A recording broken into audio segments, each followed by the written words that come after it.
It's all going to zero against Bitcoin. It's going up forever.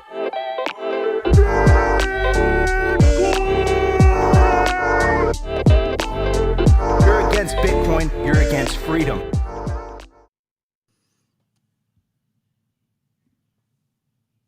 Yo, welcome to Simply Bitcoin Live, your number one source for the peaceful Bitcoin revolution, cover breaking news, culture, medic warfare. We'll be your guide through the separation of money and state. Today is September 14th, 2023.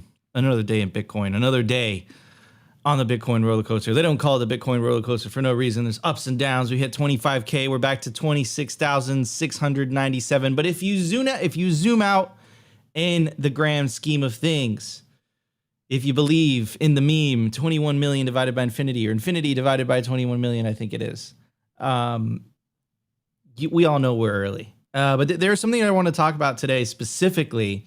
There was a very famous Spaces that Michael Saylor did, and I think he did it with some legacy media people.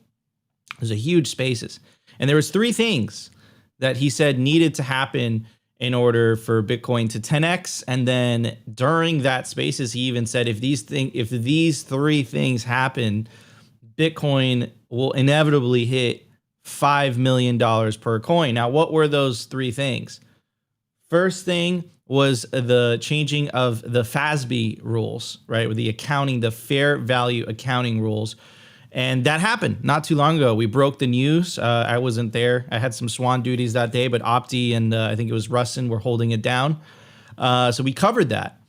And then number two was large banks, right? I'm not talking about like small banks or, you know, these Bitcoin crypto focused banks. I'm talking about large banks offering institutional custody of Bitcoin, of digital assets for their clients.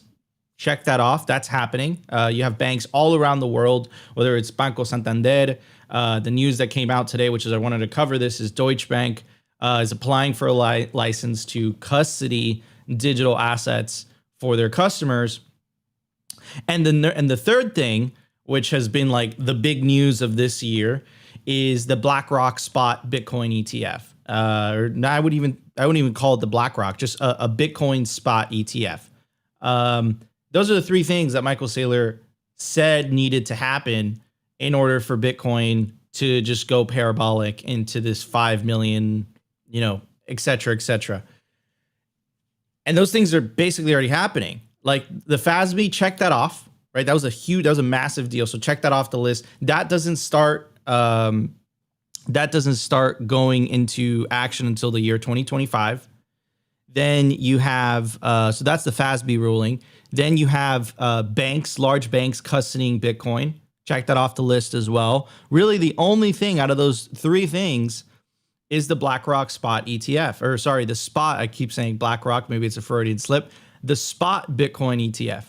How long will Gary Gensler be able to delay this? He got absolutely hammered in Congress. There was a hearing this week. So yeah, I mean, this is pretty crazy. And it's really interesting. If you've been here for a while, you know, Opti and I are I'm class of 2016, Opti's class of 2017, but it's the same epoch really. You know, one of the narratives that existed when Bitcoin was falling, you know, it fell from 20K back down to 3K. And one of the coping narratives all the way down was the institutions are coming, the institutions are coming, the institutions are coming. I think you could say without a doubt that the institutions are here. You can't deny that. Now, the thing is, do the institutions have the necessary infrastructure to onboard onto Bitcoin? And I think that's an open question, but you can't deny that the institutions want exposure to Bitcoin. That's undeniable, right? We broke the news the other day that BlackRock had a lot of MicroStrategy, had a lot of exposure to publicly traded Bitcoin mining companies as well.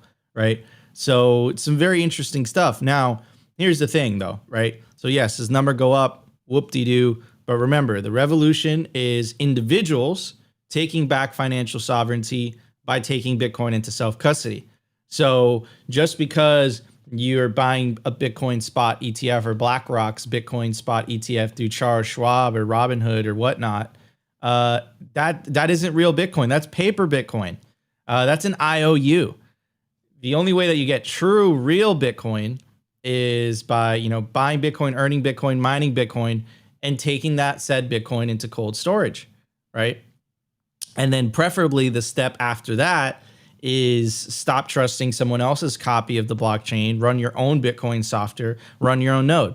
The one I recommend personally, because it's the one I use, is Start9. They're freaking awesome. So definitely check them out if you're interested in running a Bitcoin node. But yeah, it's very interesting times that we're living in. But I don't think I've ever been so bullish. How you doing, Opti? You're wearing the Simply Bitcoin merch today, bro. You're modeling. I love it. Yeah. It's raining right now. It's officially hoodie season. So you're raining, but you're inside. Yeah, whatever. I feel like wearing a hoodie today. It's nice. It's comfy. I'm wearing this all the time. Get yourself one at simplybitcoin.com. Yeah, man. Hey. Let your boy live for once. Jeez. Yeah, crazy. You're not in uniform, bro. You went from collared shirts to hoodies. What happened? You're regressing. Well, suits coming soon. I had a conversation with Chris yesterday. Are we wearing suits? And I need to get me a three-piece suit. I missed that episode, man. I love Chris. Shout out Bitcoin. Shout out our boys over at Bitcoin Mag. But yeah, crazy developments, and we really talked about it yesterday as well, pretty extensively on the show, of how it is undeniable that the institutions want your Bitcoin. There is so much institutional investment, and there's just so much capital waiting on the sidelines for everyone to get ushered into Bitcoin. Like all the biggest asset managers, well, not all of them, but many of the big asset managers of the world are looking to get exposure to Bitcoin. We're seeing huge banks do the same thing. And it just goes to show you that you guys are early, and we are on the precipice of an amazing bull run as far as I'm concerned. And now is the time to be stacking sats. It's still 26K. So like, we got the best opportunity ever. And I know everyone is losing their mind because this bear market's been so long, but this is where legends are made.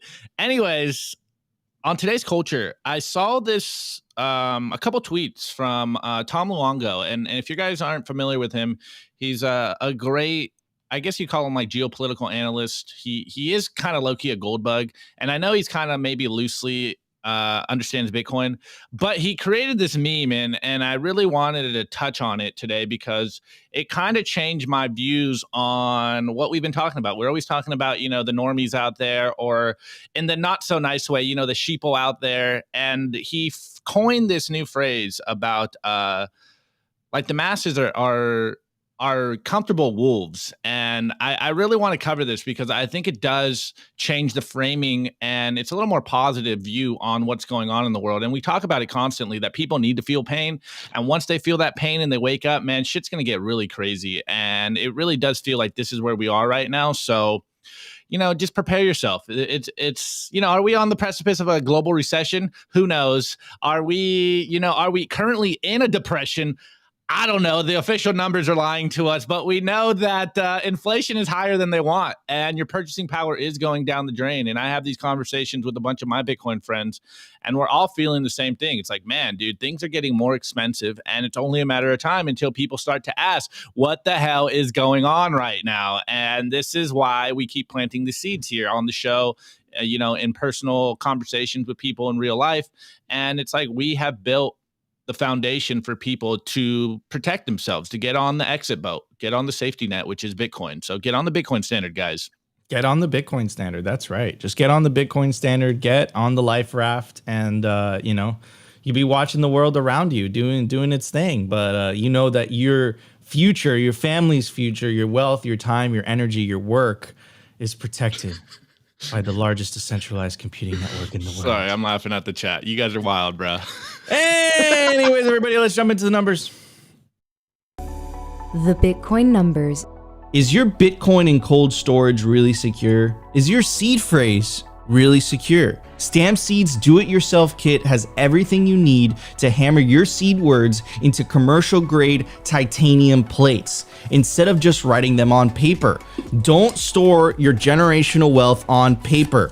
Paper is prone to water damage, fire damage. You want to put your generational wealth on one of the strongest metals on planet Earth, titanium. Your words are actually stamped into this metal plate with this hammer and these letter stamps. And once your words are in, they aren't going anywhere. No risk of the plate breaking apart and pieces falling everywhere. Titanium stamped seeds will survive nearly triple the heat produced by a house fire. They're also crush-proof, waterproof, non-corrosive, and time-proof. All things that paper is not, allowing you to hodl your Bitcoin with peace of mind for the long haul. Stamp your seed on Stampseed.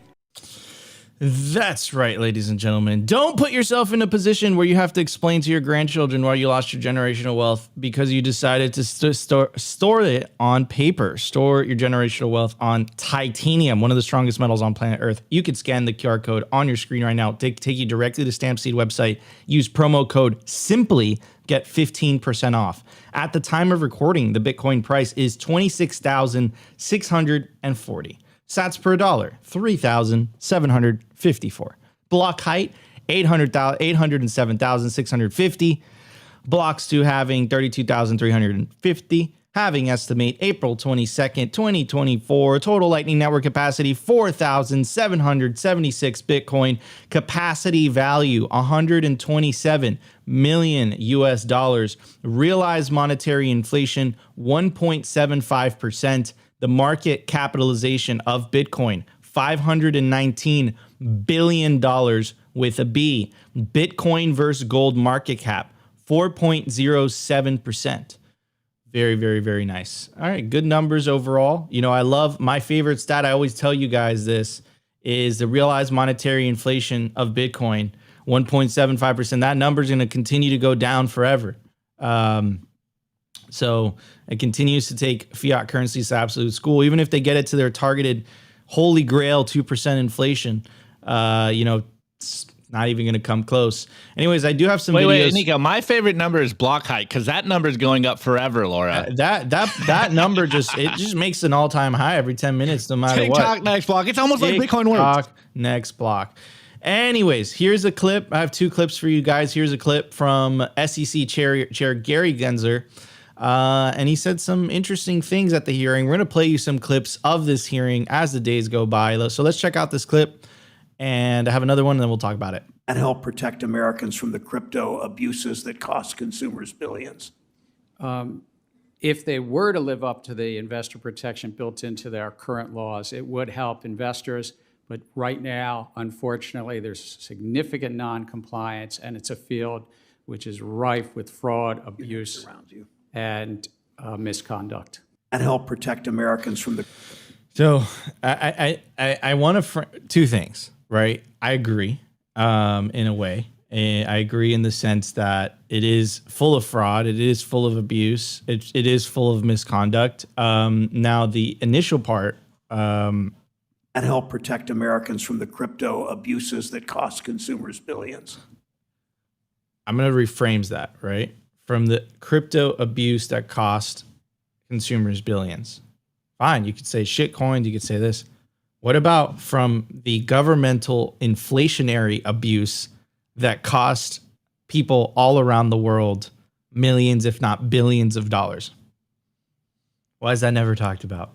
And that brings me to one of Tucker's episodes that he did in Argentina. He did an episode, about a 10-minute episode, covering what's happening in Argentina. He's going to interview Javier Milei. Javier Milei is he's a hardcore Austrian economist, libertarian. He wants to end the central bank. He wants to cut down on the administrative state, all of that stuff. He said some pretty crazy stuff, not going to lie. Tucker's going to interview him tomorrow. But what was really interesting about Tucker's opening monologue, which we're going to cover extensively tomorrow, is he said the quiet part out loud. That inflation is theft. Politicians aren't productive. The way that they raise money is through direct taxation, but they could only do that for so long until people revolt. So they do that through the hidden tax of inflation. We must continue to chip away at this, right? Peacefully, of course, but chip away at this. Move the Overton window. Start getting people to ask the question, what is money? Why does my money lose purchasing power? Is it necessary for my money to lose purchasing power?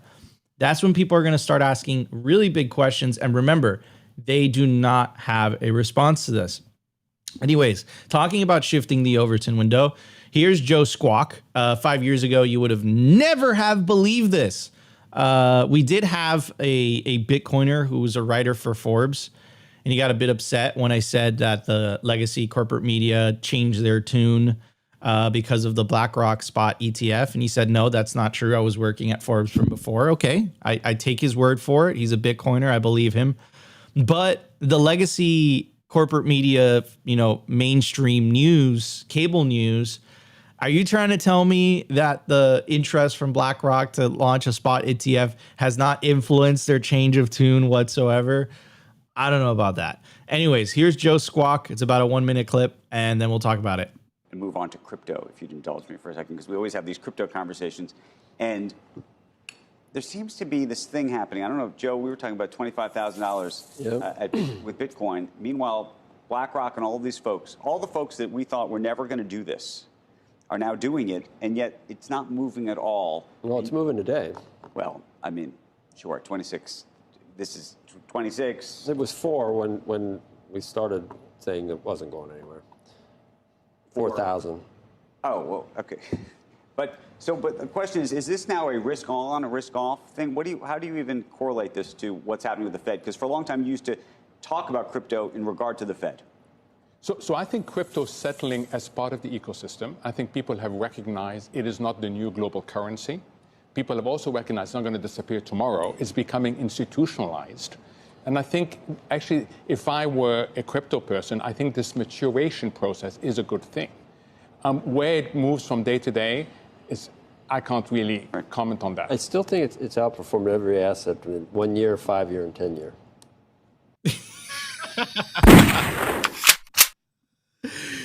I mean, I think he's pretty jaded a little bit, right? It's going to zero at 4,000. And mind you, Pete Russo does a great job doing this, but he goes back in time and finds original posts of people, which is why it's so important to zoom out when in doubt of people posting, Bitcoin isn't going anywhere.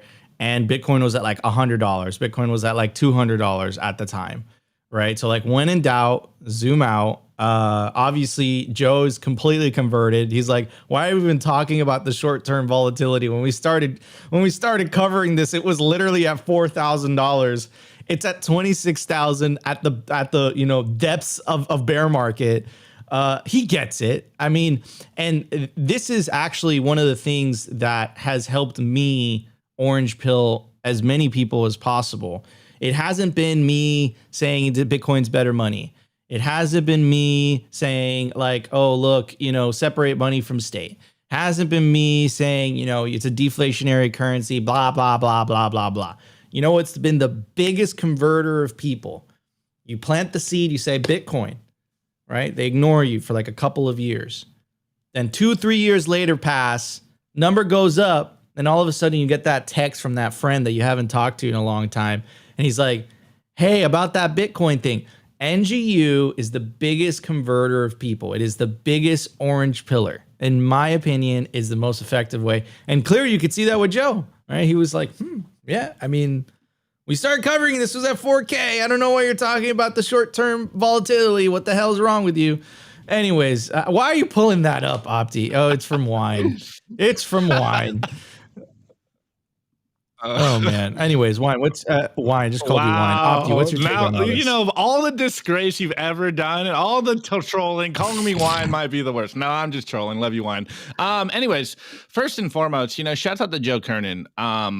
Absolutely love to see him just constantly battle the corporate BS FUD around Bitcoin.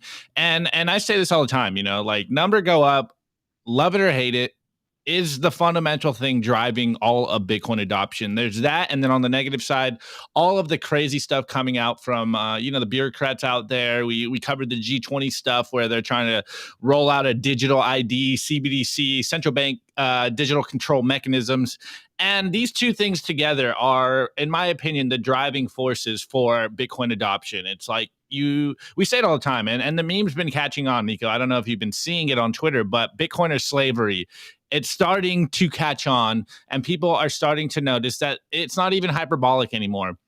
But anyways, starting with the first video, I totally agree with that congressman or whatever. Like, crypto is full of fraud. Like, 100% agree. Hence why we're Bitcoin only. Like, there's Bitcoin and there's shitcoin. And it triggered the thought in my mind about, I think I brought it up last week. It was the idea, I forget what video it was, but we played something on in the numbers about the seen versus the unseen consequences of economics. And it's very clearly visible, the seen consequences of crypto scams, and it's very easily noticed. And, it's always rolled out as like the detriment to the whole Bitcoin industry. And those are the seen consequences. Obviously, there's been a lot of people getting rug pulled, getting, losing their life savings because of shitcoin scams. And so it's very easily an emotional thing you can roll out, so people are like, oh, let's protect the little guy. But as we've going to cover, and I really thought you were going to play that Tucker Carlson video that you put on your Twitter. I'm sick, dude. I mean, so I was divided. I was divided about what I wanted to make the show on today. No worries. I was like, okay, are we gonna make it about Tucker, or are we gonna make this about the Saylor? I think the Saylor thing. I was much more excited about the Saylor thing because a little thing came out in my head. I'm like, holy cow. The three things that Michael Saylor said needed to happen for Bitcoin to hit 5 million, all of those things have happened. They've all happened, right? So I was like, we have to cover this. We will cover Tucker tomorrow. I actually made a thumbnail for Tucker and everything. It was ready to go. But I guess we'll put a pin on that thought. But tomorrow, remember, we're going to be talking about the unseen consequences of money printing, and that always gets obfuscated, always gets lost on people because it's not like a linear connection. Like you gotta, there's some nuance to this, and most people can't think past like 20 seconds. ADHD or whatever. Like we're all being inundated with so much dopamine from social media that we either tune out or it just like it doesn't seem like it's important. And I can see people in the chat saying the same thing that we always hear is like, once you start talking about Bitcoin, once you say the B word, people instantly tune out.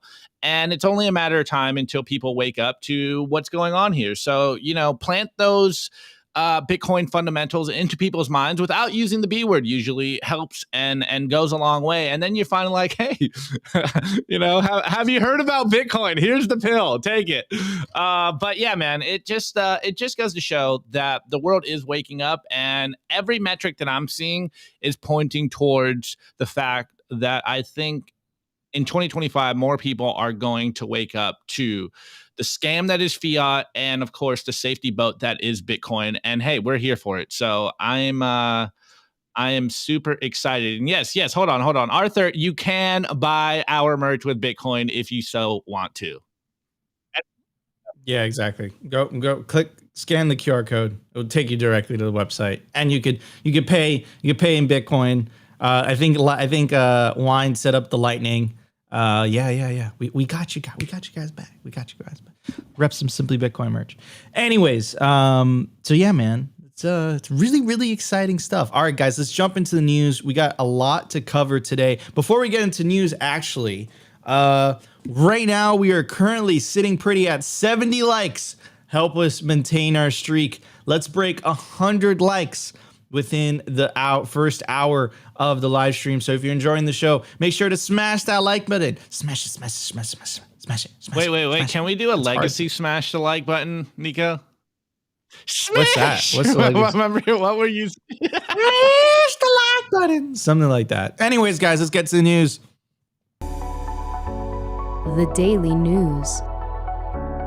I want to give a shout out to our sponsor, Foundation Devices. It's self-custody done right. They built a premium grade hardware wallet called Passport right here in the US. It's fully open source and verifiable. It's the most intuitive Bitcoin wallet designed with a UX reminiscent of a simple feature phone. so you will know how to navigate it and use it the moment you pick it up. Get your Bitcoin off exchanges and into your own hands in just a few minutes. Experience the peace of mind that comes with taking ownership of your own keys. After a massive sellout during Bitcoin Miami 2023, the Passport is back in stock at foundationdevices.com. Bitcoin only, open source verifiable, completely air gap security model, gorgeous design craft, premium grade materials. If you're thinking about getting your Bitcoin off exchanges, this is the one for you. Check out the Passport link in the show notes below to learn more. All right, guys, I literally made it easy for you. All you got to do is pull out your phone, scan the QR code, take you directly to the Foundation Devices website where you can get yourself a Passport hardware wallet. It's one of the nicest hardware wallets on the market. I highly, highly recommend it. Take your Bitcoin into self-custody. Anyways, the moment you guys have all been waiting for. This is a Twitter Spaces Michael Saylor did a while ago. And like I said, he said three things. 1, 2, 3. Three things needed to happen in order for Bitcoin to hit 5 million. Ladies and gentlemen, those three things have happened. Enough of me. Let's hear from the Chad Saylor himself, and then I'll break it down. And you think the catalyst for that 10x is it really is the moment that JP Morgan Chase or other big money center banks can custody these for large corporates. That's it. That's the sea change, because there's really no reason why they shouldn't be diversifying the assets on their balance sheet. Is that your take? Because I know that, like Tim Cook, I don't know where it came from earlier this week. He said something like, I own some Bitcoin, but we have no designs on anything. Or I don't know if he said Bitcoin or crypto in general. Is that the thing? And then I think there's three big. Look, first of all, it's going up by a factor of 10 whether they fix any of the stuff, right? It's going to go it's going to be a grind up by a factor of 10 just because gold is broken and Bitcoin's going to replace gold. And now everybody in the universe knows they need a non-sovereign store of value in the form of a bearer instrument. So now they're looking, the amount of stories. For last year, people said inflation may be coming, we're not sure. Now the mainstream narrative is flipped to inflation is here, you need an inflation hedge. So it's going to grind up to replace gold. It'll go to $500,000 a coin, regardless of whether they fix these things. But there are three things that are massive catalysts that cause an acceleration. And I don't think that those three things don't take us to 500,000. They take us to 5 million a coin, right? Those three things are a spot ETF where someone can go ahead and buy $100 million of Bitcoin via a security, an ETF security. I think that's one. Two is your bank is going to custody it for you and lend against it. And three is I can mark it up or mark it down on my balance sheet based on fair value. Pari passu, it'll be pari passu to the way I'd handle Apple stock, or at least that good. If you have property with fair value accounting, by the way, it becomes pari passu to the way you'd handle treasury bonds on a treasury balance sheet.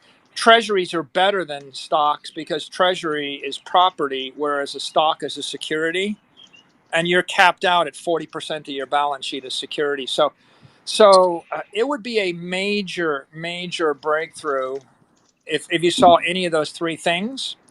And I'll end with this one observation. I tweeted this last week, but I think it's very powerful.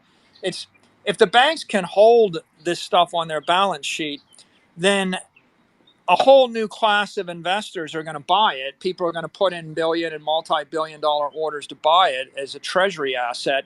Nobody's going to sell it because there's no reason to sell it if you can borrow against it at LIBOR plus or at SOFR plus 50 basis points. Right, so you'll be borrowing against Bitcoin at SOFR plus 50 or SOFR plus 100 basis points.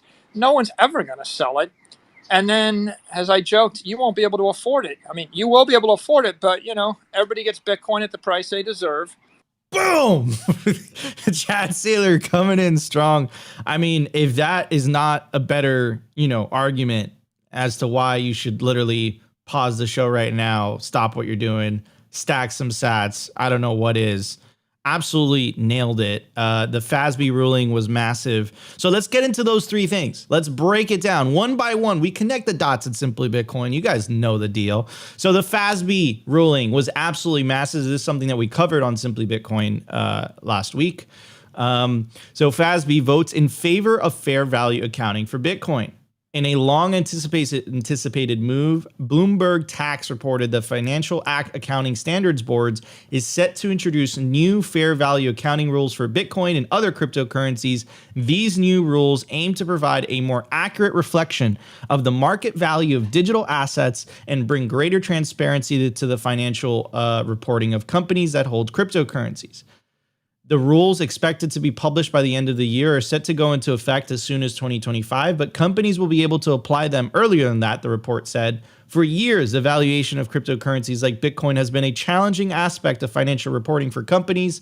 The volatile nature of these digital assets have made it difficult to accurately assess their fair market value. Under the current accounting standards, companies often struggle to present a true picture of their financial health, as the value of Bitcoin and cryptocurrencies fluctuate wildly. The FASB's move to introduce fair value accounting rules will require companies to regularly assess the fair market value of their digital assets and report any fluctuations in value as part of their financial statements.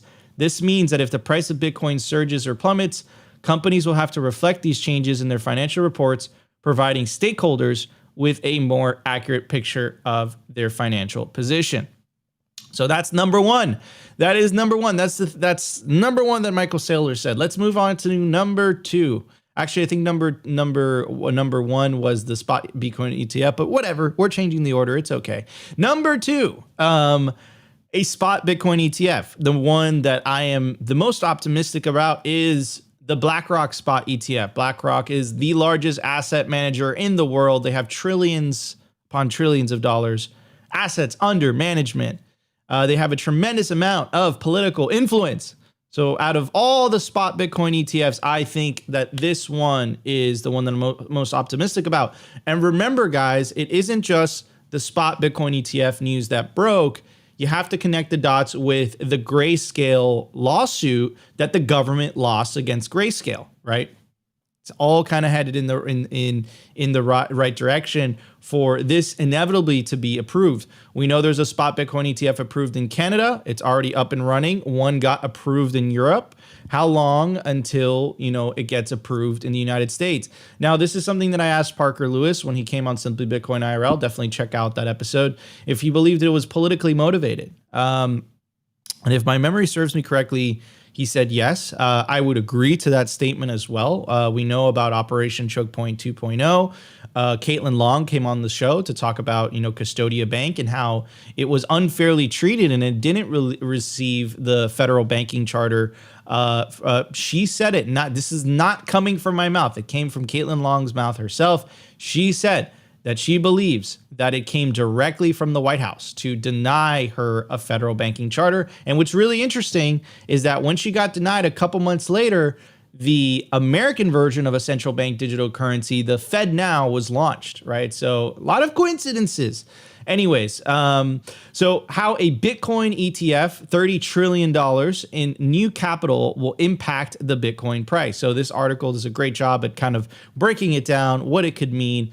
But without a doubt, I think Michael Saylor is right. I think that once you make it easy to, get exposure to Bitcoin without, going through the process of, which is so crazy to me, but the fact that I'm about to say this, but whatever.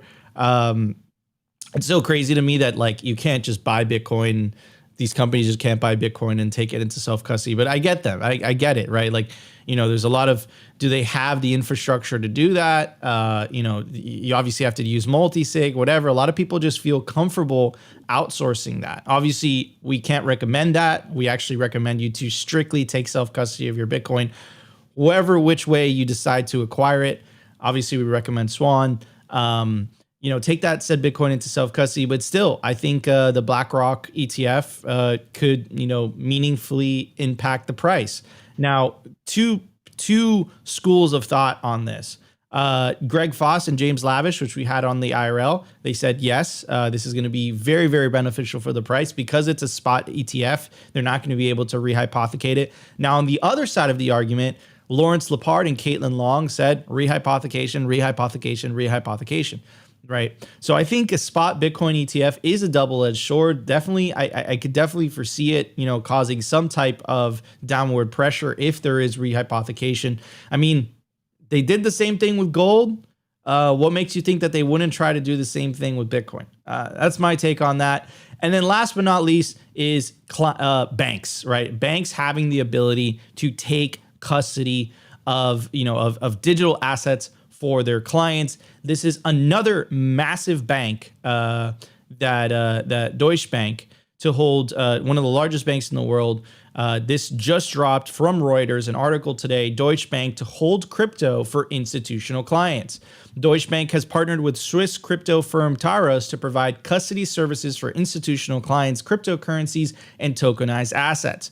Tara said in a statement on Thursday, the partnership means Deutsche Bank will, for the first time, be able to hold a limited number of cryptocurrencies for its clients, as well as tokenized versions of traditional financial assets, a Deutsche Bank spokesperson said. But it isn't only Deutsche Bank. There's a lot of other banks that did this as well. I'm just going to mention this one because it's a large bank in the United States.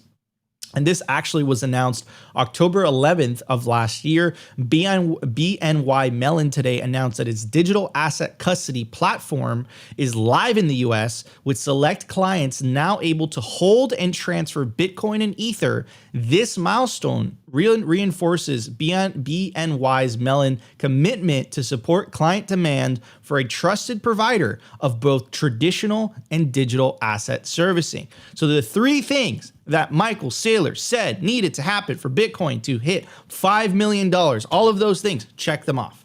The only thing you could not say has not happened yet is the spot Bitcoin ETF. But how long will Gary Gensler be able to hold that dam, right? How long will he be able to delay it?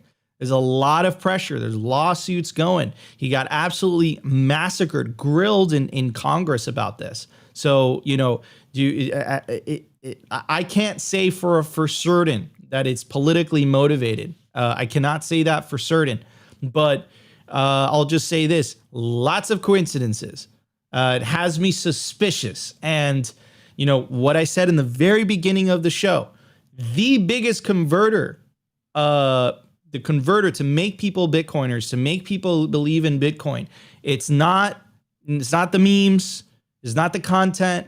It's not this, and not to bash on the content. All the articles and books that all these awesome, amazing Bitcoiners have written, all the video content, all the digital content that have made, right? It's not to say that it doesn't move the needle, but what really, really moves the needle is NGU, number go up. And here's the thing: as soon as a spot Bitcoin ETF gets approved in the United States, you can make a pretty sure bet that number go up is going to do what number go up does. And I'm going to kind of connect this with, and of course, anyone who's not a fan of Bitcoin, and there's a lot of people that are not a fan of Bitcoin in the current administration. Look at the wording that came out of the Presidential Economic Report. They bashed on a non-state money. They made the case as to why central banking was necessary, and they made the case for the necessity of central bank digital currencies. The U.S. Treasury released a paper late last year called The Future of Money and Payments. In that entire paper, literally called The Future of Money, they did not mention Bitcoin as the future of money. They mentioned payment platforms, they mentioned stable coins, and they mentioned central bank digital currencies. So is it too much? Is it too much to say? Is it a stretch too far to say that perhaps the delay by the SEC to approve a spot Bitcoin ETF is not politically motivated? I don't know. I can't say it, but from our angle, maybe it's because we cover this every single day. Could be so. One last thought I want to leave with you guys. Last Bitcoin bull market, 2020, 2021. it was going nuts. I truly believe we were going to hit 100K. In fact, I think we should have hit 100K Bitcoin. But in the middle of that bull market, you know what happened? There was a state attack. You know what the state attack was on? I believe it was an attack on the price. What happened? The CCP, the Chinese Communist Party, banned Bitcoin miners within China. The hash rate plummeted. It plummeted the Bitcoin hash rate as miners went offline. And you know what also plummeted with the hash rate? The price of Bitcoin. Why? Because a lot of those miners needed to sell Bitcoin in order to relocate to a more favorable jurisdiction. I truly believe that was the main reason. And I know I know a lot of people disagree with me, but I'm telling you, don't take my word for it. Look at, actually, Opti, why don't you pull it up while I continue talking about it?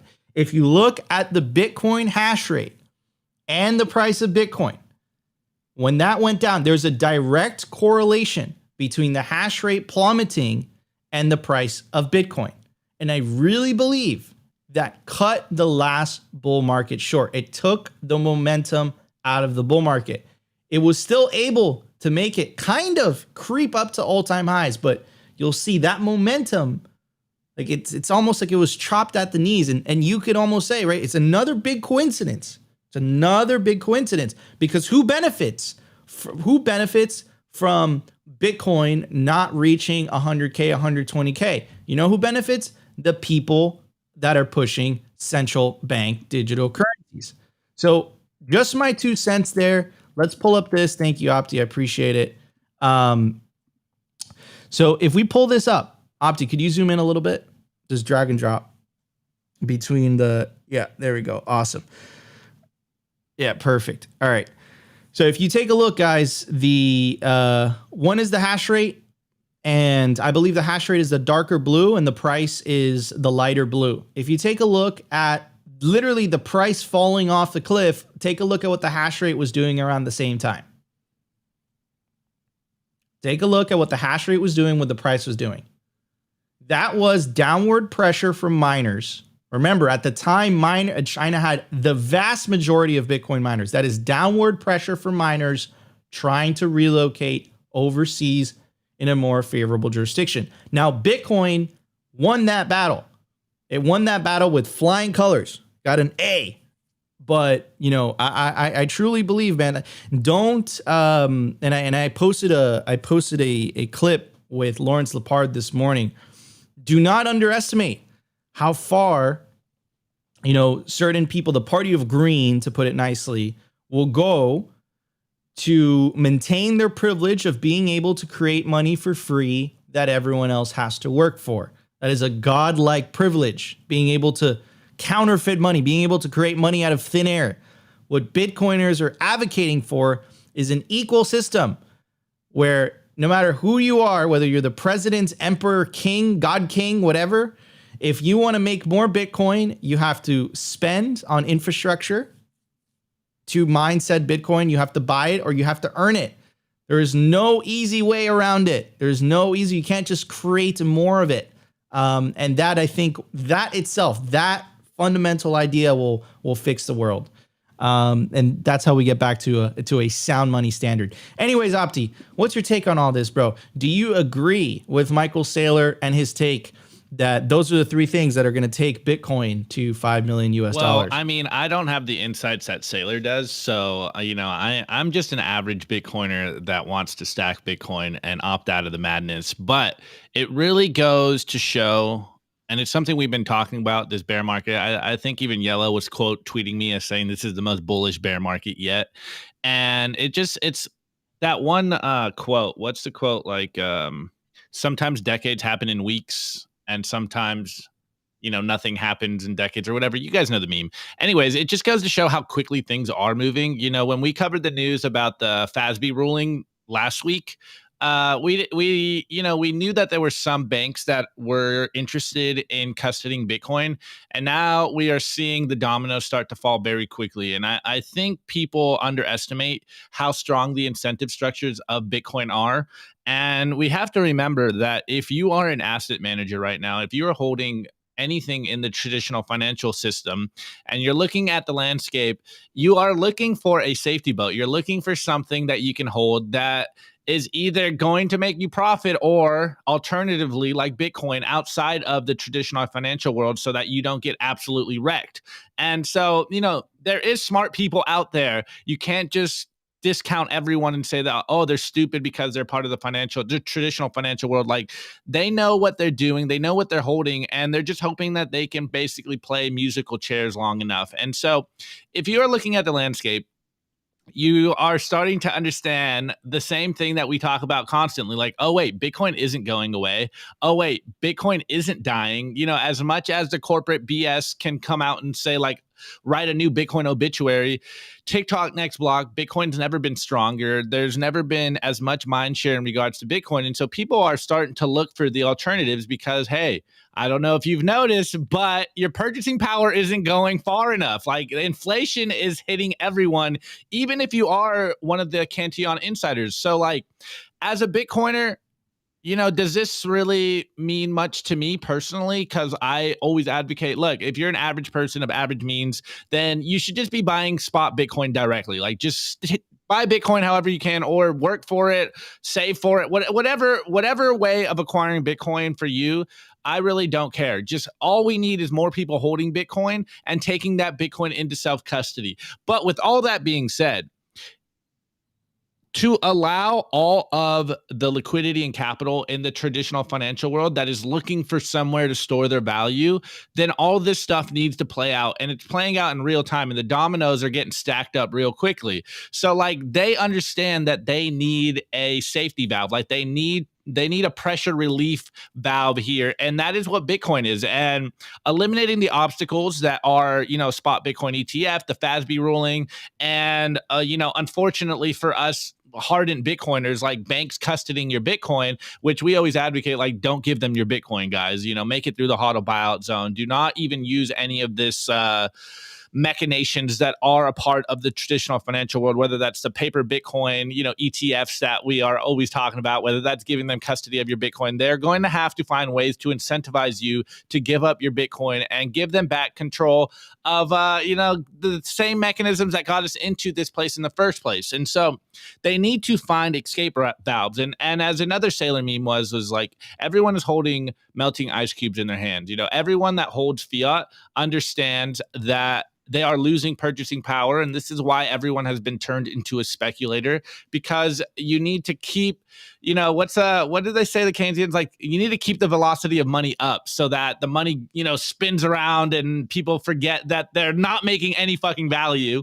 And so, of course, you need to eliminate all these obstacles so that the capital can flow into Bitcoin legally, or, legally, as they, try to figure out fiduciary responsibilities and all this stuff. And so, hey, if this is what Saylor says, he's a billionaire, he owns a huge corporation. So I think he has a better insight into what is necessary for a bunch of capital to go into Bitcoin.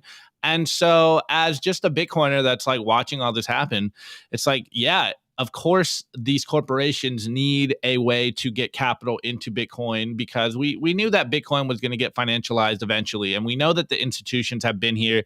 I've been having so many conversations with friends that, like, I think you guys forget that Bitcoiners are everywhere. They work in corporations. They work in every corner of the world, and they have friends that are high net worth individuals, and they're having these conversations. And of course, it's a little anecdotal, but people are interested in Bitcoin. They have to be. And again, it's kind of what I'm going to be talking about on the culture. It's like, people are feeling the pain and they need to find a solution, because again, if you are smart and you're holding any amount of wealth that you created yourself, you're looking at the landscape and you're like, holy shit, there is a problem and I need to figure out the solution, or else I am going to get poor. And so people are looking for solutions, and obviously eliminating all these obstacles so that capital can flow into Bitcoin, it's going to make number go up. And number go up is the reason why people care. Say what you want about number go up or the number go up maxis, but like, we all basically got greedy saw the Bitcoin price go up and realized like, holy shit, I can make some profits here. I can not get poorer by holding Bitcoin. And this is all anyone's trying to do is just figure out ways to store value so that they can stop getting poor. So if all these obstacles get eliminated, the number is going to go up dramatically. And it's upon us to make sure that people take Bitcoin into self-custody, that they buy spot Bitcoin. It is a digital bearer instrument. Like, you want to hold this directly. Do not give the middlemen control of your money again, or else we're going to end up in the same place that got us here in the first place, which is them rehypothecating your money, which is them, doing all kinds of crazy things and speculating with your wealth. And hey, maybe I'm just 80 IQ Bitcoiner, but I feel very comfortable having my wealth, metaphorically under my mattress in self-custody. Like, it's so simple. I really don't get how people think that it's okay to give someone your life savings and then expect them to, don't do crazy shit with it. Like, it makes no sense to me. But hey, people have been lulled to sleep, and here we are. And hey, the obstacles are getting removed and the capital is going to flow into Bitcoin. So it's going to be lit. Boom.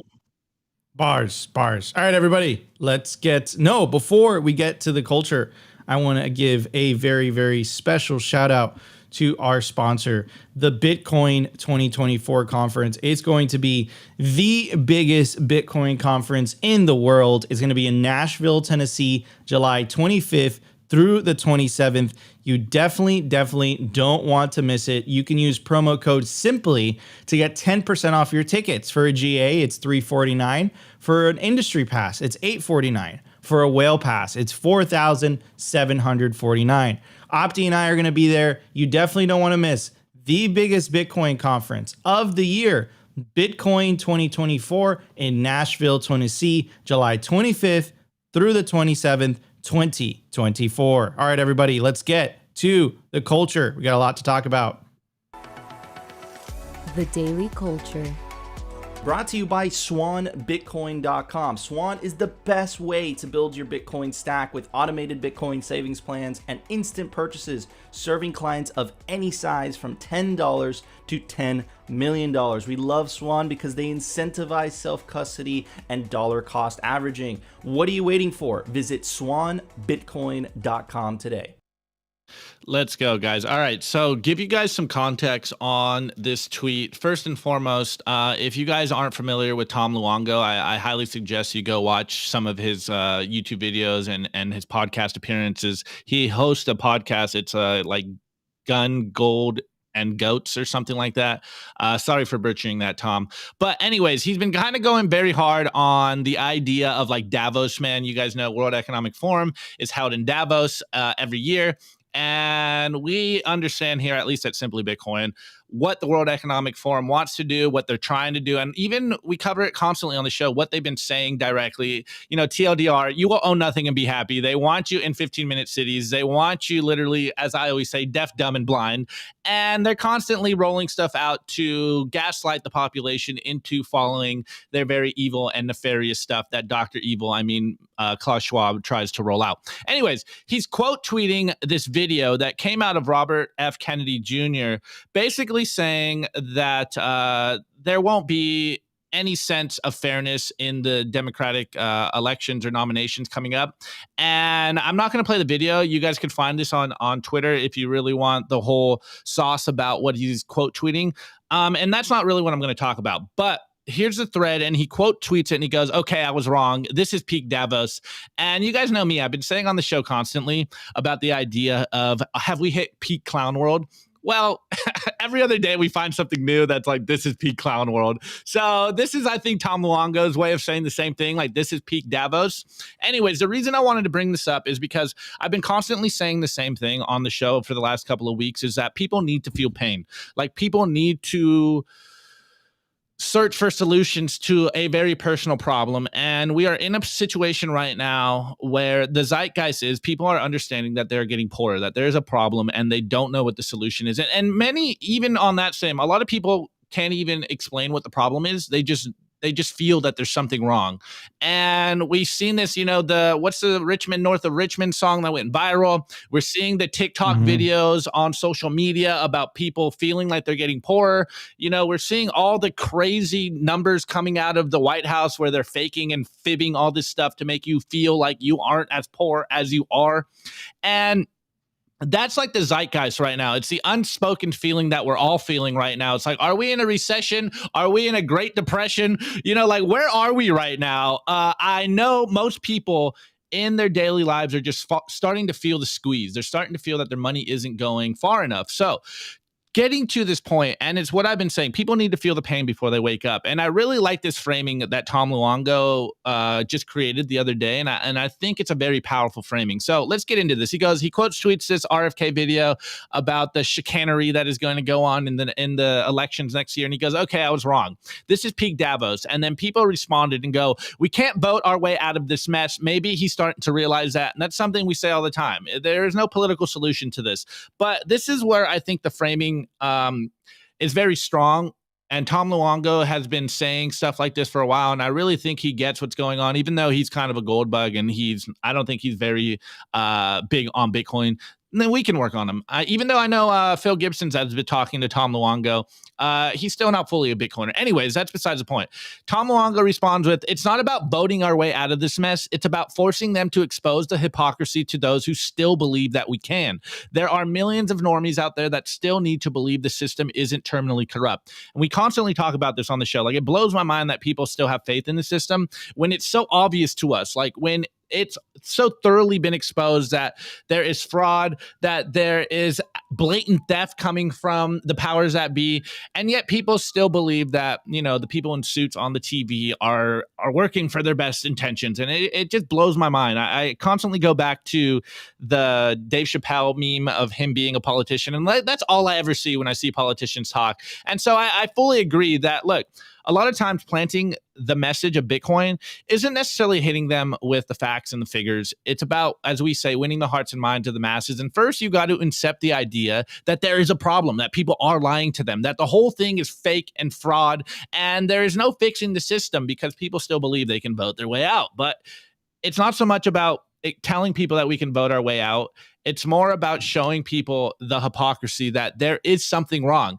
And so someone responds, you can't train sheep to think, and 90% of the human race are sheep. And I have also fallen into this framing. You get very black-pilled at times, and you're like, man, like, are people really this dumb? And I hate saying that because I am team human, and I am very hopeful, and I like to think the best in people. And I found myself getting very black-pilled. Like, man, maybe people are just not that smart, and they don't want hard money, and they much rather have, what's the meme, like, comfortable slavery than dangerous freedom.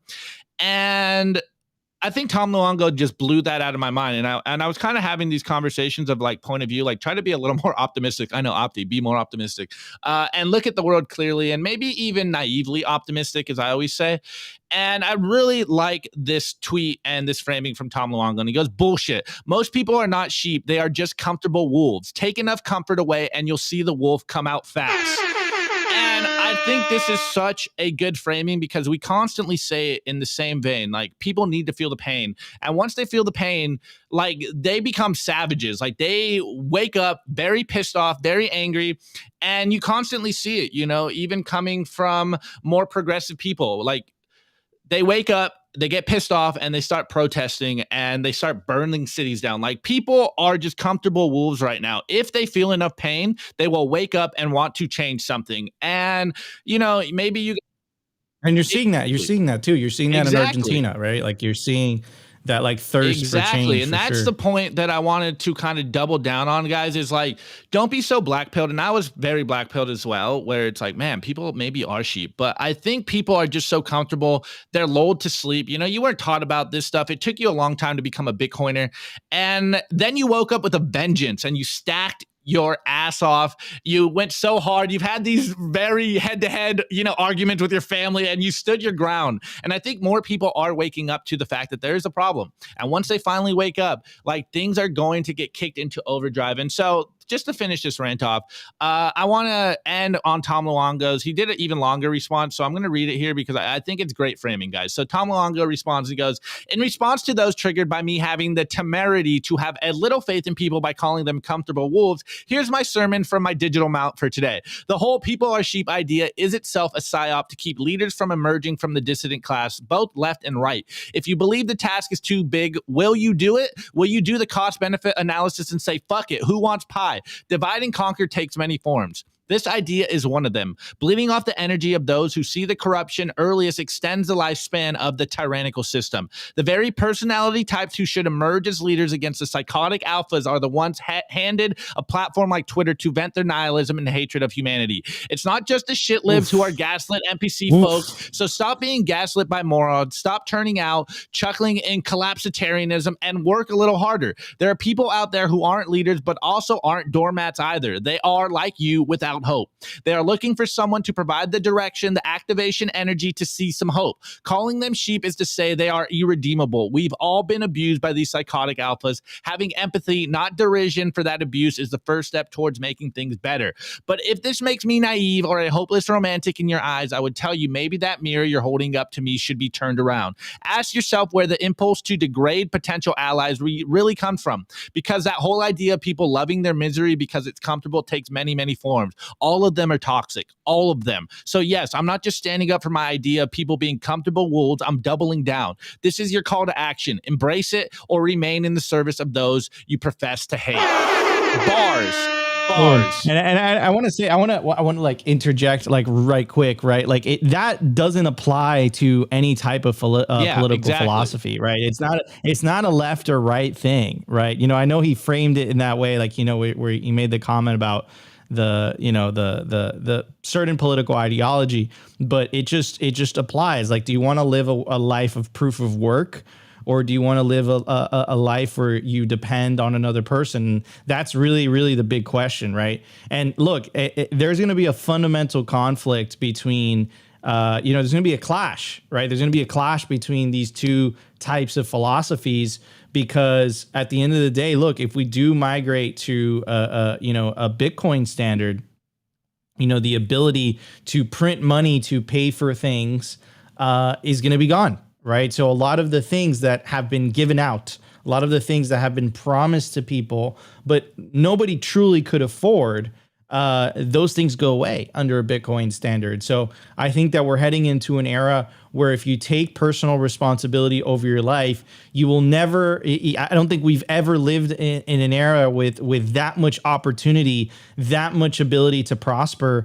But it does take personal responsibility, whether that's the personal responsibility of the storage of your wealth or the personal responsibility of seeking your own information sources rather than relying on a few legacy media corporate channels. Personal responsibility of your health over what you eat. It applies to all of these things, right? So don't get stuck in the left-right dichotomy, which I truly believe is there on purpose to divide and conquer the populace. It has nothing to do with that. It's truly the party of green, the party of nihilism, poverty, despair, central bank digital currencies, slavery, or how Beautyon said it, death, versus the party of Bitcoin, the party of peace, prosperity, opportunity, optimism. There's a reason that Opti's name is Optimus Fields, right? So you have to decide as an individual. Don't get stuck in the left and right bullshit. It is literally distraction. It's party of green versus party of orange. No, all right, I just want to say that. That was great context, because I really just wanted to kind of spread that idea of the signal of like comfortable wolves. I think it's such good framing that, you know, people are lulled to sleep right now, whether it doesn't matter where it's from. It's like there has been a direct attack on the human mind for too long. And now we are getting to a point where it's like sink or swim, where you have no choice in the matter. It's like, well, you do have a choice actually, but like we know where it's headed. It's heading towards a dystopian, tyrannical future, you know, controlled by the same psychopaths that got us into this position, and or a world of people like you that are individuals that want to just live a good life, provide for their family, provide value, do something good, and leave a better planet. And to me, this is why we have dedicated our whole lives to this, because it really is Bitcoin or slavery, Bitcoin or death. Like, Bitcoin is hope. Bitcoin's given me a new hope. And I really do think that more people are waking up to this. Like, there are a bunch of comfortable wolves out there. They are just, they just need a little more comfort to be taken away, and it's being taken away in real time. And so, hey, you woke up before them. So be a good shepherd, be a positive voice in your community, be a positive voice on Twitter, because there's more people that want hope, that need hope, and that are looking for a better alternative. But we're all getting caught up in this black pill, like, oh, the future's going to be worse than it is today. Like, there's no hope. And I remember when I was hopeless, and then I found Bitcoin, and now I wake up every single day and just like, all right, we're winning. We're constantly winning. So just spread that signal, guys. There's more people like you out there, and they're waking up every single day. It is not left versus right. It is orange versus green, and we are absolutely winning, guys. So just keep it going, man. I don't know. I don't know what else to add to this. Yeah, man. It's truly that. But just stay on the mission. We're gonna win this thing. It's inevitable. The incentives are on our side, and the only thing they truly have left is coercion.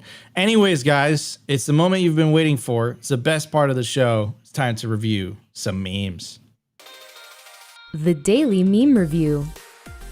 Brought to you by Kaboomracks. I get this question all the time. Nico, where should I buy Bitcoin miners? The answer is Kaboomracks. It's the best place to buy Bitcoin miners. That's where you're going to find the best deals and the best prices. Start your mining utopia today. To check out their racks, you got to go to t.me/Kaboomracks. Join their Telegram group and start your mining journey today. Kaboomracks.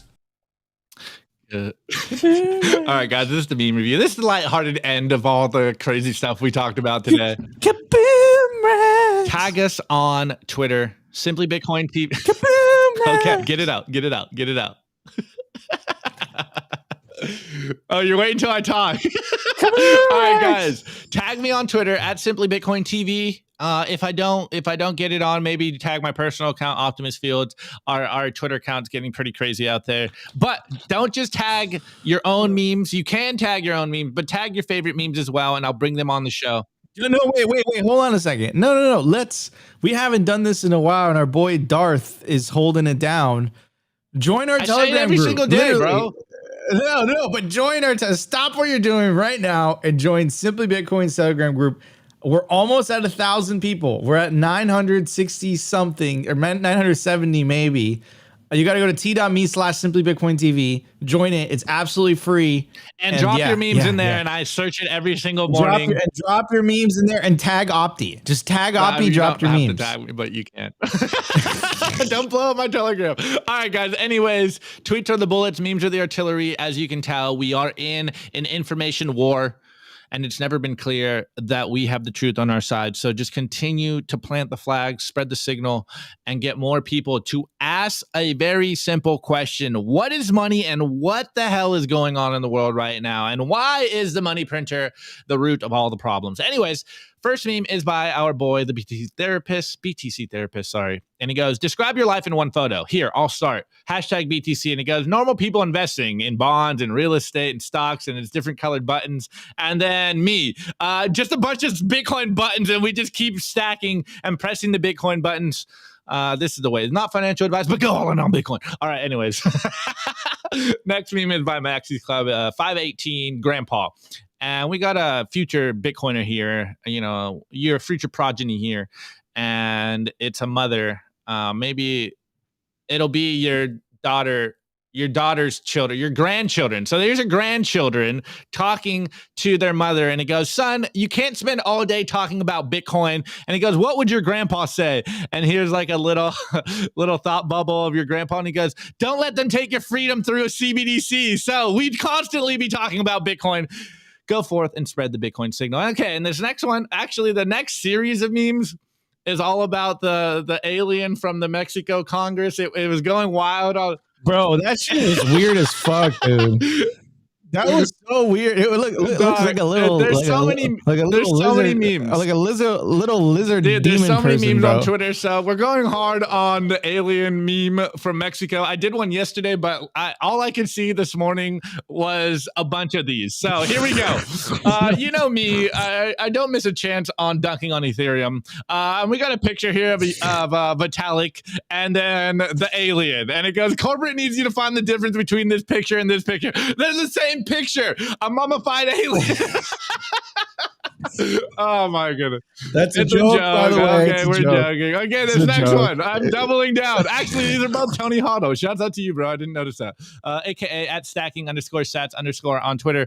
We got a picture of Peter Schiff here, and it goes gold, $1,700, Bitcoin $1. And then we got a picture of Peter Schiff getting older and gray haired now, and it goes gold, $1,700, Bitcoin $10,000. And then we got the last picture, which is Peter Schiff's head on the mummified alien. It goes gold, $1,700, Bitcoin $10 million. He's gonna still be waiting for the day when Bitcoin explodes. Great meme. All right, this next one is Greg Zodge one, and he goes, how I sleep knowing I self-custody all the Bitcoin I probably lost in a boating accident. And it's a picture of the mummified alien. Okay, all right. Next one is by Weinicus, and he goes, them. When are you planning on spending your Bitcoin? Me is the mummified alien. Never. Okay, and the last one is by Ding Dong 3001. He goes, me after hodling another 1,000 years. It's the mummified alien. Fuck you and stack sats. Let's go. Okay, all right. I'll probably not bring any more aliens on because I thoroughly destroyed. So hold on a second. So. Oh man, that was a solid meme review. You're gonna have to explain yourself to Rustin, okay? Hey, this is the meme review, okay? Rustin, all right, if we really gonna explain this, Rustin did a breaking post on our timeline about like aliens and Bitcoin. You're gonna have to explain yourself to Rustin. Timeline is semi-serious. Like we try to give you guys news and signal.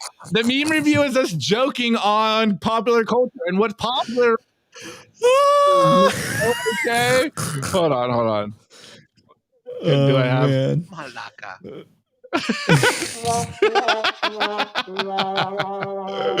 right. Drop your meme review score on the other side of this. All right. My meme review score, Nico. This is a Simply Bitcoin first. All right, I got Paul Stamets Host Defense Lion's Mane powder. If you know, you know. Definitely get this in your supplement stacks. I absolutely love Lion's Mane. This is how I get going in the morning. Okay, I'm gonna give it a Simply Bitcoin sticker. Which wine we should definitely sell on the website. Definitely get those. And Run Node sticker. Run Nudes. So. Run Node, Opti. Run Node. I read it wrong. Okay. All right. Run a node. Get yourself a star node. All right. Well, let's see. There is some scores in here, Nico. All right. Wait. Wait. I know you see this fresh hoodie on. Okay. Are we dropping it? Are we gonna make wine happy? We plug it in the beginning. We're plugging it at the end. Scan. Wine's gonna be super happy with us. Scan the QR code on your screen right now. It'll take you directly to the Simply Bitcoin website. You can get yourself some Simply Bitcoin merch. Literally, we pay attention to the details. It literally says Bitcoiner slavery in the stitching. It's dope. Get yourself a hoodie or a shirt. And we're going to be dropping some new merch coming very, very soon. All right, Opti, let's get to some scores. First score by Hammersaw. I give the memes a globe of the wealth painted orange with a Bitcoin. What did I say? Oh. All right, whatever. Globe of the world painted orange with a Bitcoin logo. Next one by Kanita. Cygnus X, the orange theme, 1994 TikTok next block. I like that. Elaine, after Tucker's post, fiat inflation truth becomes mainstream. The rest will become Bitcoin history. Elaine, I love your scores. Always fire. World of Rusty. Okay, here, hold on. Let me get this yellow fur ball. Here we go. I give those the 8 plushies that Becca lost in Germany. Did she really? That's funny. Wow, Becca. One job. Guys, get yourself this at worldofrusty.com. You can get yourself a yellow plushie. Thanks for sending it over, Rusty. All right, next one by Anton. I give the memes alien Bitcoin super cycle. They came to stack sats. Very, very nice. Andrew Williams, the mummy alien wearing Opti's orange hoodie. It looked like a ET phone home, and it's not a red hoodie; it's an orange hoodie. Could you say it? Could you say ET phone home? Phone home. No, you got to say it in the voice. ET phone home. I don't know. I don't remember the voice. I don't remember the voice. ET phone home. It's something like that. Mama Opti. This guy every day. You got to do the whole thing. Do the whole name. That's Copernicus, right? Is that Copernicus? Oh, dude, you're in trouble, bro. This is a good you're score, in trouble. Though. Read the whole name, though. Read the whole name. Opti told me what you did, bro. No bueno. Okay. Bitcoin made me Mama son, Opti. Bitcoin made my son poor and kind of happy. Score. Watch the show to support your son. Find out he has a publicly known gill fetish when grants. Oh my god. Oh man. Okay, next one. UTXO. I give the memes the Venus of. I can't help you on that one. Doni Vestanis? I don't know. I give the memes the Venus of Dulce Vestonis. Something like that. I guess. You deserve real money. I give the memes simply buy Bitcoin merch. Yeah, no, but Wine says that. I say simply buy Bitcoin. Yeah. Stack hoodies. Yeah. Stay humble. Stack hoodies. I mean, if you do want to support the show, definitely stack those hoodies and shirts. We do appreciate it. Anyways, Satwise Janks. I give the memes a Max Kaiser freaking on Peter Schiff on stage many years back. Oh, we got to find that clip now. And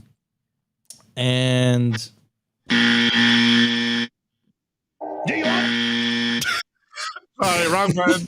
We are out of time. Guys, I hope you enjoyed Simply Bitcoin Live. If you enjoyed the show, you know what to do. Smash that like button. Consider subscribing if you feel like we provided you value. But the number one thing you could do to help push the peaceful Bitcoin revolution forward is share this content. And in fact, share all Bitcoin content. Don't be exclusive. Be inclusive. Share all Bitcoin content. Don't share shitcoin content. That's counterproductive. I'm your host, Nico. It is my legendary co-host, Opti. And thank you guys so much for tuning in. We will see you tomorrow for the Friday special of Simply Bitcoin Live. We're going to break down Tucker bringing hot fire on, and he has a Javier Milei interview tonight too. So hopefully you'll get some spicy clips. All right, everybody. Peace out.